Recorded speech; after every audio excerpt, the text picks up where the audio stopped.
This is the Lone Crater YouTube. We hope this video helps. You start by confirming the exact game version and whether modding is supported. This avoids wasting time on incompatible assets. Once done, back up the game executable, data archives, and your save folder to a separate drive so you can restore if needed. Next, install the core tools you will use: an archive extractor, a text or asset editor, and any runtime libraries, because having the right tools prevents file corruption and speeds workflow. You extract the target assets and begin by making small, incremental edits so you can track what breaks. That makes debugging far easier. Make sure to respect file formats and naming conventions, and keep the original folder structure when repacking so the game can find assets. Then test each change in-game immediately.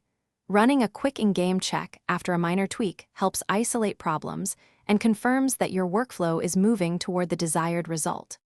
You now repack and deploy the mod following the game's expected structure so the engine recognizes it. Improper packaging is the most common failure. Install the mod via the game folder or a mod manager and set the correct load order and configuration options, because conflicts often happen at load time. Finally, verify behavior thoroughly, scan log files for errors, and if something critical fails, restore your backup and iterate. This quick rollback.